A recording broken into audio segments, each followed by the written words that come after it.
हमारा भूमंडलीकृत विश्व का बनना। आज हम लोग का नया लेसन है, स्टार्ट हो रहा है 5वां लेसन, औद्योगिक क्रांति का युग या औद्योगिकरण का युग। ठीक है, इसमें आगे में कुछ हल्का फुल्का लिखा हुआ है, इसको आप लोग देखोगे। आज स्टार्ट हम लोग करेंगे औद्योगिक क्रांति से पहले। जैसा कि तुम लोग जानते हो, औद्योगिक क्रांति नाम से ही लग रहा है खूब सारा उद्योग का स्थापना होना, उद्योग स्टार्ट हुआ, उससे कई कल कारखाने से उत्पादन नहीं, इसके बारे में पढ़ेंगे। और ये सारा चीज हम लोग पढ़ने से पहले, वीडियो सेक्शन को देखने से पहले आपको क्या करना है, 2 से 3 पेज कम से कम अपने से पढ़ना है। उसके बाद फिर वीडियो देखेंगे और पुनः वीडियो देखने के बाद फिर से 2 से 3 पेज जितना दूर तक पढ़ाएगा वहां तक पढ़ने का कोशिश करेंगे। इससे क्या होगा, आपको बात ज्यादा समझ में आएगा। ओके, आशा करते हैं कि तुम लोग को ये बात समझ में आ रहा होगा। हम लोग स्टार्ट करते हैं औद्योगिक क्रांति से पहले। औद्योगिकरण को अक्सर हम कारखानों के विकास के साथ ही जोड़कर देखते हैं। सही बात है, जब हम औद्योगिक उत्पादन की बात करते हैं तो हमारा आशय फैक्ट्रियों में होने वाले उत्पादन से होता है। हम लोग जब भी औद्योगिक उत्पादन का बात करेंगे तो इसका मतलब होगा कि कोई फैक्ट्री में उत्पादन किसी चीज का होगा, वो है। और जब हम औद्योगिक मजदूरों की बात करते हैं तो हमारा आशय कारखानों में काम करने वाले मजदूरों से ही है। औद्योगिकरण के इतिहास अक्सर प्रारंभिक फैक्ट्रियों की स्थापना से शुरू होता है। औद्योगिकरण का इतिहास अक्सर कहाँ से स्टार्ट होता है, तो फैक्ट्रियों की स्थापना से। पर इस सोच में एक समस्या है। दरअसल इंग्लैंड और यूरोप में फैक्ट्रियों की स्थापना से भी पहले ये अंतर्राष्ट्रीय बाजार के लिए बड़े पैमाने पर औद्योगिक उत्पादन होने लगा था। मतलब जब वहाँ पे फैक्ट्री स्थापना नहीं हुआ था, उससे पहले ही अंतर्राष्ट्रीय बाजार के लिए बड़ा पैमाने पर वह औद्योगिक उत्पादन कर रहा था। यह उत्पादन फैक्ट्रियों में नहीं होता था। बहुत सारे इतिहासकार औद्योगिकरण के इस चरण को आदि औद्योगिकरण का नाम देते हैं। बहुत सारा इतिहासकार क्या करते हैं, इस औद्योगिकरण को आदि औद्योगिकरण का नाम देते हैं। 17वीं और 18वीं शताब्दी में यूरोपीय शहरों के सौदागरों गांव की तरफ रुख करने लगे थे। बोल रहा है कि 17वीं और 18वीं शताब्दी में यूरोप शहरों, बहुत सारे इतिहासकार औद्योगिकरण के इस चरण को आदि औद्योगिकरण का नाम देते हैं। 17वीं और 18वीं शताब्दी में यूरोपीय शहरों के सौदागर गांव की तरफ रुख करने लगे। 17वीं और 18वीं सदी के में यूरोपीय शहरों के सौदागर लोग, सौदागर मतलब व्यापारी लोग, कहाँ जाने लगे थे, तो गांव की तरफ। किसानों और कारीगरों को पैसा देते थे और उनसे अंतर्राष्ट्रीय बाजार के लिए उत्पादन करवाते थे। गांव में किसान को और कारीगर को पैसा देते थे और उनसे अंतर्राष्ट्रीय बाजार के लिए उत्पादन करवाते थे। उस समय विश्व व्यापार के विस्तार और दुनिया के विभिन्न भागों में उपनिवेशों की स्थापना के कारण चीजों की मांग बढ़ने लगी। इस मांग को पूरा करने के लिए केवल शहरों में रहते हुए उत्पादन नहीं बढ़ाया जा सकता था। वजह यह थी कि शहरों में शहरी दस्तकारी और व्यापारिक गिल्ड्स काफी ताकतवर थे। जो शहरी दस्तकारी थे और व्यापारिक गिल्ड्स थे, उनका जो मतलब काफी ताकतवर थे लोग, ये गिल्ड्स उत्पादकों के संगठन होते थे। गिल्ड्स क्या होते थे, इन उत्पादकों का एक संगठन था। गिल्ड्स से जुड़े उत्पादक कारीगरों को प्रशिक्षण देते थे, उत्पादकों पर नियंत्रण रखते थे, प्रतिस्पर्धा और मूल्य तय करते थे तथा व्यवसाय में नए लोगों को आने से रोकते थे। शासकों ने भी विभिन्न गिल्ड्स को खास उत्पादकों के उत्पादन और व्यापार का एकाधिकार दिया हुआ था।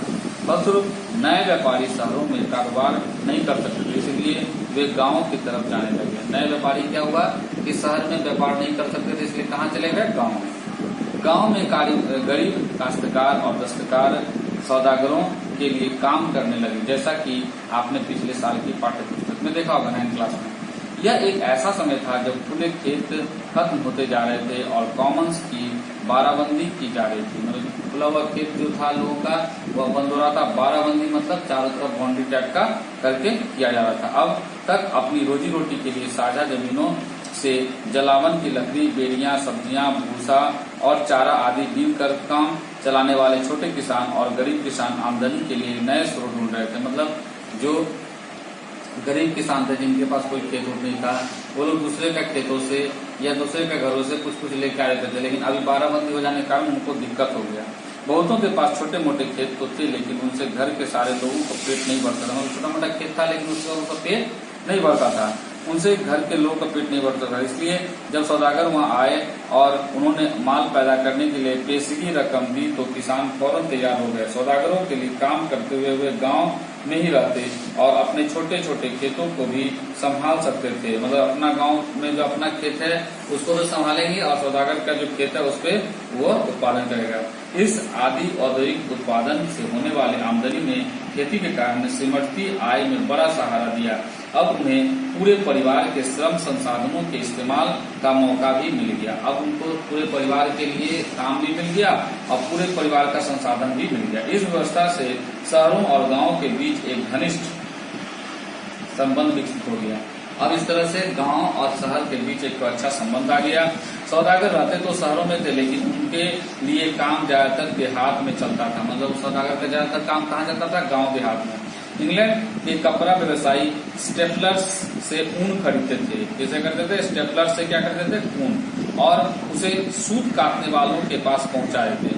इंग्लैंड के कपड़ा व्यवसायी क्या करते? स्टेपलर से ऊन खरीदते और सूत काटने वाले के पास पहुंचाते। इससे जो धागा मिलता था उसे बुनकरों, फुलज और रंगसाजों के पास ले जाया जाता था। लंदन में कपड़ों की फिनिशिंग होती थी। इसके बाद निर्यातक व्यापारी कपड़े को अंतर्राष्ट्रीय बाजारों में बेच देते थे। इसलिए लंदन को तो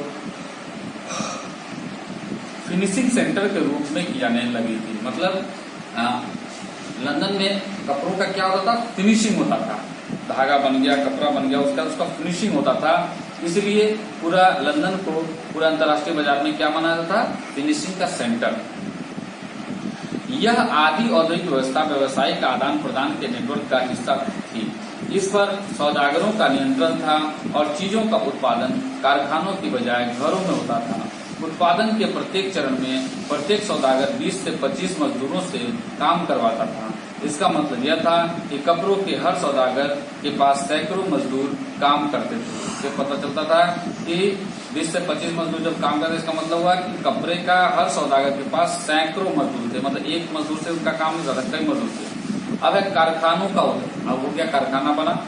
इंग्लैंड में सबसे पहले 1730 के दशक में कारखाना खुले, लेकिन उनकी संख्या में तेजी से इजाफा 18वीं सदी के आखिरी में हुआ। 1730 में फैक्ट्री खुलना चालू हुआ, लेकिन उतना फास्ट से नहीं। लेकिन जैसे ही 18वीं सदी आया, बस धीरे धीरे बहुत ज्यादा कारखाना खुल गया। कपास, इसको कॉटन कहते हैं, नए युग का पहला प्रतीक थी। 19वीं सदी के आखिर में कपास के उत्पादन में भारी बढ़ोतरी, मतलब कपास बहुत ज्यादा उत्पादन हुआ। 1760 में ब्रिटेन अपने कपास उद्योग की जरूरत को पूरा करने के लिए 25 लाख पाउंड कच्चे कपास का आयात करता था। मतलब दूसरे देश से मंगाता था 25 लाख पाउंड, और 1787 में यह आयात बढ़कर 220 लाख पाउंड तक पहुंच गया। यह यहाँ पर उत्पादन की प्रक्रिया में बहुत सारे बदलावों का परिणाम था। आइए देखें कि बदलाव कौन से थे। मतलब जो 25 लाख पाउंड लाते थे कपास, वो अब 220 लाख पाउंड अगर लाने लगे तो इसका मतलब खर्च बहुत ज्यादा बढ़ गया। 18वीं सदी में आखिर ऐसे आविष्कार हुए जिन्होंने उत्पादन की प्रक्रिया ने कार्डिंग, ऐंठना, कताई और लपेटना के हर चरणों को कुशलता बढ़ा दी।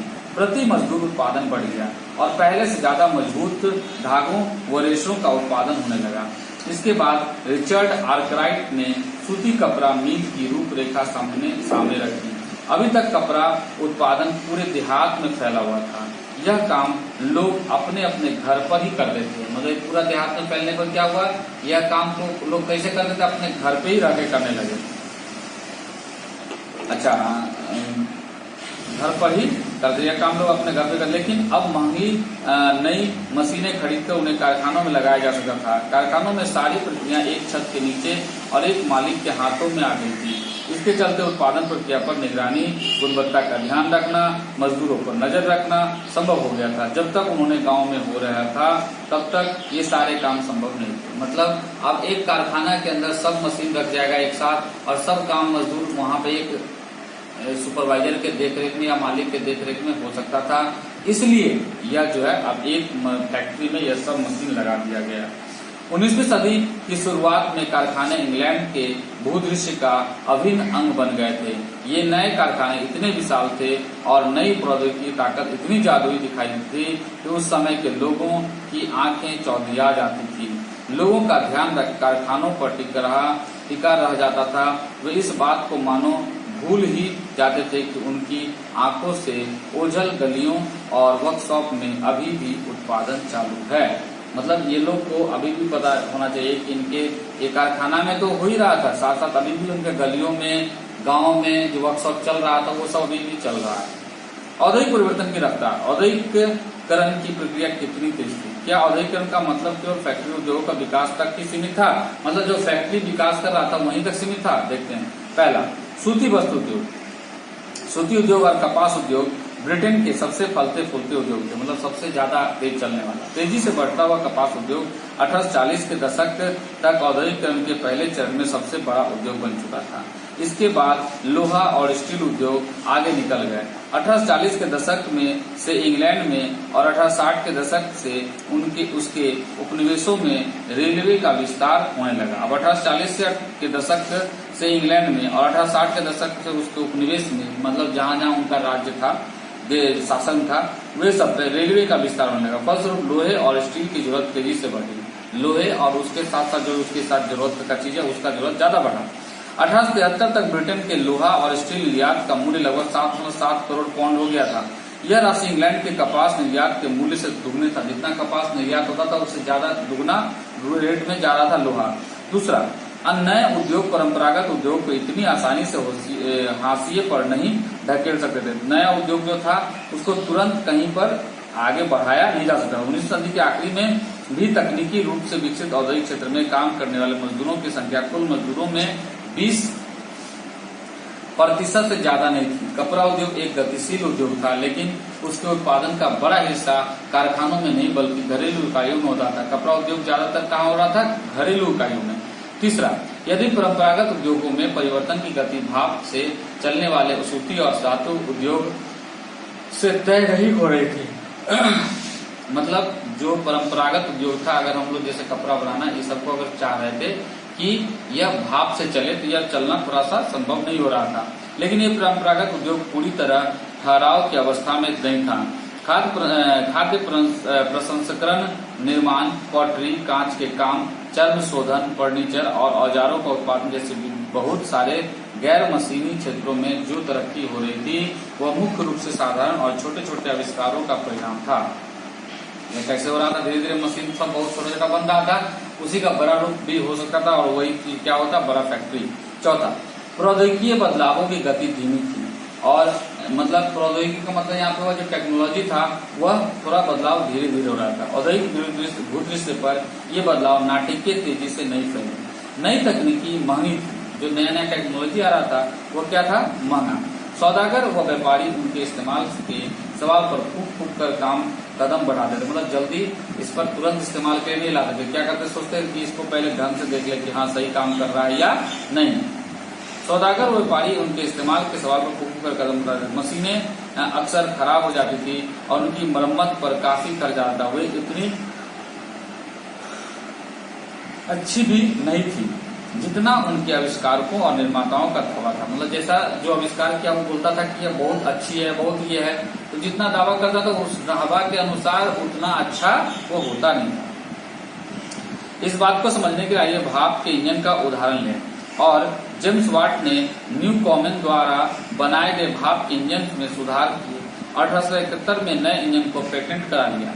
इस मॉडल का उत्पादन उनके दोस्त उद्योगपति मैथ्यू बुल्टन ने, पर सालों तक उन्हें कोई खरीदार नहीं मिला। मतलब वह सब भाप पे चलने वाला मशीन को तो निकाल लिया, बना लिया, उसका पेटेंट भी करा लिया, लेकिन उसका कोई खरीदार नहीं मिला। 19वीं सदी की शुरुआत तक पूरे इंग्लैंड में भाप के सिर्फ 321 इंजन थे।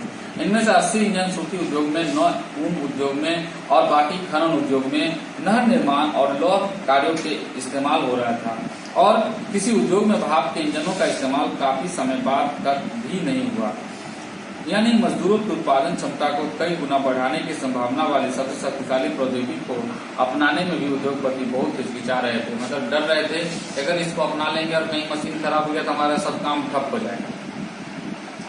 अब इतिहासकार इस बात को मानने लगे कि 19वीं सदी के मध्य का औसत मजदूर मशीनों पर काम करने वाली नहीं बल्कि परंपरागत कारीगरों और मजदूरों ही होती थी। मतलब ज्यादातर अधिकतर काम इसको जो करने वाले थे कौन थे, तो मजदूर, क्योंकि मजदूर की संख्या से ज्यादा ही मिलकर ये लोग काम को कर रहे थे। ठीक है, हम लोग पढ़ेंगे हाथ का श्रम और वास्तु शक्ति। मतलब हाथ के श्रम से कैसे और वास्तु शक्ति आया, उसके लिए क्या काम हो। विक्टोरिया कालीन ब्रिटेन में मानव श्रम की कोई कमी नहीं थी। मतलब विक्टोरिया कालीन, मतलब विक्टोरिया का जब शासन था उस समय ब्रिटेन में मानव श्रम का अर्थात आदमी की शक्ति कम नहीं थी, बहुत ज्यादा था। गरीब किसान और बेकार लोग कामकाज की तलाश में बड़ी संख्या में शहरों को जाते थे। मतलब अधिकतर जो किसान थे, गरीब आदमी थे, वो शहर जाते थे किस लिए, काम करने के लिए। इसलिए उद्योगपतियों को श्रमिकों की कमी या वेतन की मद में भारी लागत जैसी कोई परेशानी नहीं थी, इसलिए उनको ज्यादा लागत पैसा लगाने की जरूरत नहीं था। उन्हें ऐसी मशीनों में कोई दिलचस्पी नहीं थी जिनके कारण मजदूरों से छुटकारा मिल जाए और जिन पर बहुत ज्यादा से ज्यादा खर्च आने वाला हो, जिससे क्या हो, बहुत ज्यादा उस पर खर्च है। बहुत सारे उद्योगों में श्रमिकों की मांग मौसमी आधार पर घटती बढ़ती रहती थी।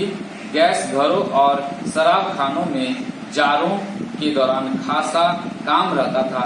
इस दौरान उन्हें ज्यादा मजदूरों की जरूरत है, मतलब ज्यादा शराब खाने समय का जो मजदूरों का जरूरत था ठंड के समय, इसलिए उनको जो है मजदूरों को मिल जाता था सस्ता में। क्रिसमस के समय बुक बाइंडरों और प्रिंटरों को भी दिसंबर से पहले अतिरिक्त मजदूरों को दरकार रहती थी।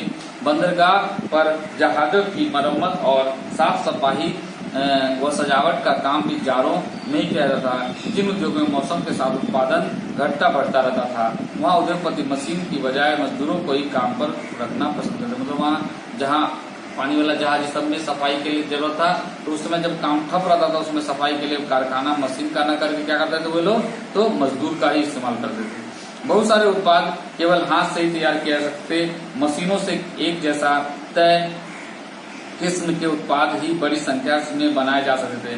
मतलब अगर पहले से तय था कि इतना पैसा दिया जाएगा तब जाके मशीन से बनता था, अदरवाइज नहीं तो उससे पहले जो भी बनता था हाथ से। लेकिन बाजार में अक्सर बारीक डिजाइन और खास आकारों वाली चीजों की काफी मांग थी। जो बारीक काम होकर जो बना हुआ रहता था कपड़ा, उसका डिमांड ज्यादा होता था। उदाहरण के लिए ब्रिटेन में 19वीं सदी के मध्य में 500 तरह के हथौड़ों और 45 तरह की कुल्हाड़ियां बनाई जा रही थी। उन्हें बनाने के लिए यांत्रिक प्रौद्योगिकी की नहीं बल्कि इंसानी निपुणता की जरूरत थी। मतलब ये अलग अलग तरह का जो कुल्हाड़ी और अलग अलग तरह का जो हथौड़ा बन रहा था, उसमें किसकी जरूरत थी उसको, तो प्रौद्योगिकी का, टेक्नोलॉजी का जरूरत था, न कि इंसान का।